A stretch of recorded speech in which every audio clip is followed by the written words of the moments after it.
तो दोस्तों आज हम फिर से आपके लिए लेकर आए देश और दुनिया की सभी ताजा बड़ी खबरें फटाफट एक एक कर विस्तार से आज आपको बताएंगे। तो वीडियो को अंत तक जरूर देखें दोस्तों। वीडियो बनाने में हमें काफी मेहनत लगी है, तो वीडियो को दिल से लाइक कर दे। जी हाँ दोस्तों, पहली खबर आपको हम बताएंगे कि बीजेपी के राष्ट्रीय अध्यक्ष जेपी नड्डा का ट्विटर अकाउंट हुआ है कि यूक्रेन की मदद के लिए मांगी डोनेशन। तो वहीं आपको बताएंगे दोस्तों की यूक्रेन पर हमले के बीच रूस की पड़ोसी देशों पर बड़ी कार्रवाई की मांग।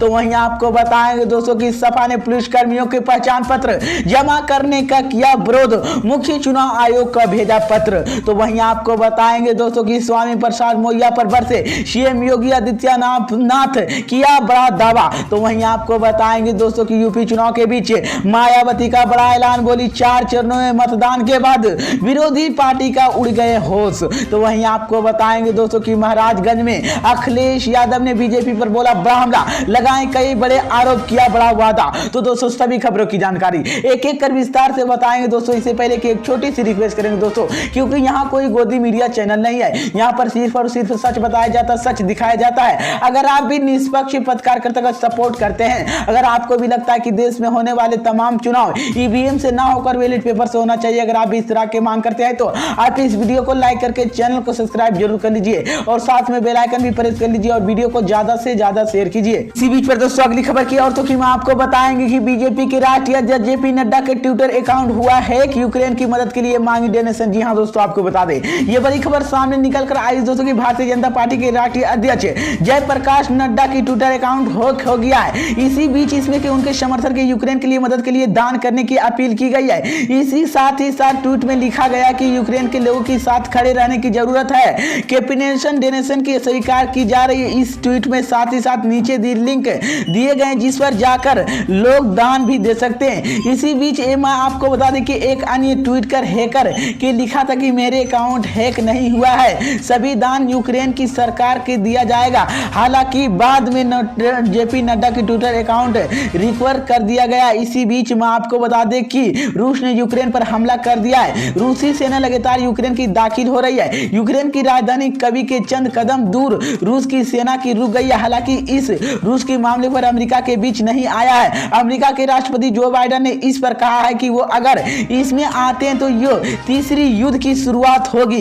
इसी साथ ही साथ मैं आपको बता दें कि युद्ध की शुरू होने के बाद भारी संख्या के यूक्रेन के लोग देश छोड़कर भाग रहे हैं। यूक्रेन की रेलवे स्टेशन की भारी भीड़ लगी हुई है और लोग की देश छोड़कर प्लेनिंग की तरफ जा रहे। इसी बीच तो ये बड़ी अपडेट आई दोस्तों की मैं आपको बता दें कि बीजेपी के राष्ट्रीय अध्यक्ष जेपी नड्डा की ट्विटर अकाउंट हैक हो गया है और यूक्रेन के लिए मदद मांगी है और डोनेशन। इसी बीच पर दोस्तों अगली खबर की और तो कि मैं आपको बताएंगे कि यूक्रेन पर हमले के बीच रूस की पड़ोसी देशों पर बड़ी कार्रवाई की मांग। यहां दोस्तों आपको बता दें ये बड़ी खबर सामने निकल कर आई दोस्तों कि यूक्रेन और रूस के बीच चल रहे युद्ध के बाद आज यानी रविवार के चौथे दिन है विश्व की पश्चिमी देश की यूक्रेन पर रूस के हमले को लेकर रूस पर कई तरह की पाबंदियां लगा रहे। इन पाबंदियों पर जवाब में रूस ने भी रविवार को अपने हवाई क्षेत्र की लुधियाना, लतवारी के एस्टोनिया और स्लोवेनिया विमान के लिए बंद कर दिया गया। रूस के कहा कि कदम यूक्रेन पर हमले के बाद पश्चिमी देशों के साथ मास्को की संबंधित आई गिरावट के दर्शाता। इसी बीच में आपको बता दें गौरतलब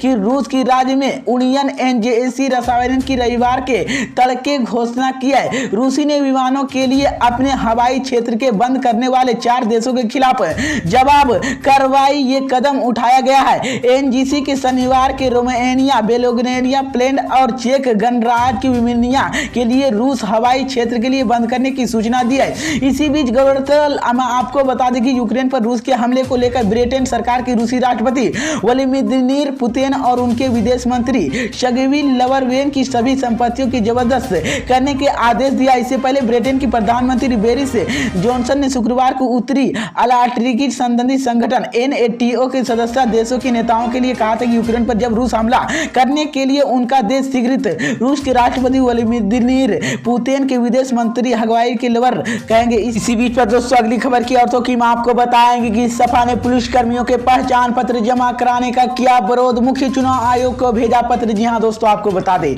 ये बड़ी खबर सामने निकल कर आई दोस्तों की समाजवादी पार्टी के प्रदेश अध्यक्ष नरोत्तम उत्तम पटेल ने मुख्य चुनाव आयोग को पत्र भेजकर पटेल मतदान की लापरवाही बताने का आरोप लगाया है। इसी बीच उन्होंने कहा कि जिन पुलिस कर्मियों की चुनाव में डिवलिट लगी है उन्हें मतदान के पहचान पत्र, आधार कार्ड, हस्तर युक्त फोटो जमा कराए जा रहे हैं। पैसे में उनके मतदारी दूसरी आशंका शंका जताई है। इसी बीच में आपको बता दें जिन पुलिसकर्मियों के दरवाजे से जमा कराए जा रहे हैं उन्हें पटेल के मतदान के लिए भी कराया जा रहा है। इससे पहले चुनाव प्रभावित हो रहे हैं उन्होंने स्वतंत्र निष्पक्ष चुनाव आयोग के लिए पहचान पत्र जमा करने के लिए पुलिस प्रशासनिक अधिकारियों के खिलाफ कार्रवाई की मांग कर दी है। तो ये बड़ी अपडेट आई दोस्तों कि मैं आपको सपा ने पुलिसकर्मियों को पहचान पत्र विरोध करने का विरोध किया और मुख्य चुनाव आयोग का पत्र भेजा है। इसी बीच पर दोस्तों अगली खबर की और तो कि मैं आपको बताएंगे कि स्वामी प्रसाद मौर्य पर से सीएम योगी आदित्यनाथ किया बड़ा दावा। जी हां दोस्तों आपको बता दें ये बड़ी खबर सामने निकल कर आई दोस्तों कि यूपी के मुख्यमंत्री योगी आदित्यनाथ ने सपा और स्वामी प्रसाद मौर्य के खिलाफ प्रत्यक्ष रूप से जमकर हमला बोला। उन्होंने कहा कि पूरे प्रदेश में बीजेपी की आंधी चल रही है जो चुनाव के छठे और सातवें चरण की सुनामी बदल जाएगी।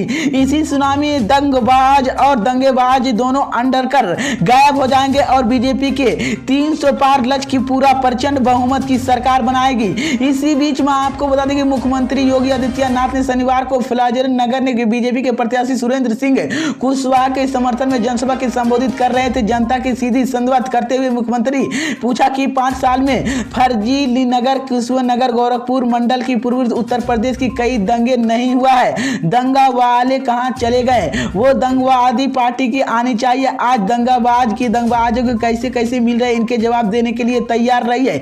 इसी बीच में आपको देखिए योगी ने कहा कि इस मार्च के बाद हमारी सरकार 60 साल की हर मतदान के वाहन के लिए बस फ्री यात्रा की सुविधा दे जाएगी। तो ये बड़ी अपडेट आई दोस्तों कि मैं आपको बता दें कि स्वामी प्रसाद मौर्य पर सीएम योगी आदित्यनाथ ने बड़ा हमला बोला है। इसी बीच पर दोस्तों अगली खबर की और तो कि मैं आपको बताएंगे कि यूपी चुनाव के बीच मायावती का बड़ा ऐलान, बोले 4 चरणों के मतदान के बाद विरोधी पार्टी का उड़े होश। जी हां दोस्तों आपको बता दें ये बड़ी खबर सामने निकल कर आई दोस्तों कि बसपा के सुप्रीमो मायावती ने रविवार को ट्वीट कर कहा कि पिछले 4 चरणों मतदान के बाद विरोधी पार्टी का होश उड़ गए हैं, आने वाले समय में बसपा का होगा। इसी बीच उन्होंने कहा कि एक बाद एक दिन ट्वीट कर कहा कि यूपी के 12 जिलों के लिए 61 विधानसभा सीटों पर आज 5वें चरण के लिए भी हर पोलिंग बूथ पर जीतना बीएसपी के सत्ता में लाना है कि प्रतिक्रिया जीत के साथ वोटिंग करने जरूरी है। इसी बीच में आपको बता दें कि तानाशाही आदि के लिए उन्होंने कहा कि पिछले 4 चरणों के बाद मतदान के बाद विरोधी पार्टी के नींद होश उड़ गए,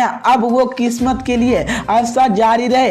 इसी बीच मायावती ने कहा कि किस्मत गरीबों की मजदूरी, युवाओं के बेरोजगारी, छठे व्यापारियों के लिए, महिलाओं की शोषित पीड़ित अन्य उपजित महिलाओं के लिए पता हो जाएगा। इसी बीच पर दोस्तों अगली खबर की और तो कि मैं आपको बताएंगे कि महाराजगंज में अखिलेश यादव ने एक बार फिर से बीजेपी पर बोला बड़ा हमला, लगाए कई बड़े आरोप, किया बड़ा वादा। जी हां दोस्तों आपको बता दें ये बड़ी खबर सामने निकल कर आई दोस्तों कि महाराजगंज में जनपद की 5 विधानसभा सीटों पर छठे चरणों का आगामी 3 मार्च को मतदान होना है। सभी राजनीतिक पार्टियों ने पूरे जोर शोर से चुनाव प्रचार में जुटी हुई समाजवादी पार्टी के राष्ट्रीय अध्यक्ष और पूर्व मुख्यमंत्री अखिलेश यादव ने महाराजगंज में जनपद की शिवता विधानसभा के सपा गठबंधन के प्रत्याशी समर्थन के एक जनसभा के संबोधित करते हुए बीजेपी पर जमकर निशाना साधा है। एक जनसभा के संबोधित करते हुए अखिलेश यादव ने कहा कि मुख्यमंत्री योगी आदित्यनाथ की गर्मी निकालने की बात कर रहे थे। जब से 4 चरणों का वोट पड़े हैं तब से पार्टी नेताओं और कार्यकर्ताओं के ठंडे पड़ गए। इस बार वोट पड़ेंगे बस सपा के कार्यकर्ताओं की गर्मी निकलने वाले भाप निकल जाएगा। इसी बीच अखिलेश यादव ने कहा कि उनकी सरकार आई तो 22 लाख नौजवानों के आईटीआई क्षेत्र में नौकरियां देने के काम करेंगे। इसी बीच मैं आपको बता दें कि 5 साल के इंतजार कर रहे थे, कोरोना की बीमारी जब से आई तब से बच्चे की पढ़ाई बर्बाद हो गई है और अगर मजदूरों की सरकार रही तो बच्चे की भविष्य अंधकार चला जाएगा। इसलिए सपा ने तय किया कि 11 लाख नौकरियों की खाली सरकार बनी तो नौजवानों को नौकरी देने का काम किया जाएगा। तो ये बड़ी अपडेट आई दोस्तों कि मैं आपको बता दें कि महाराजगंज में एक बार फिर से अखिलेश यादव ने बीजेपी पर बड़ा हमला बोला है और कई बड़े वादे कर दिए।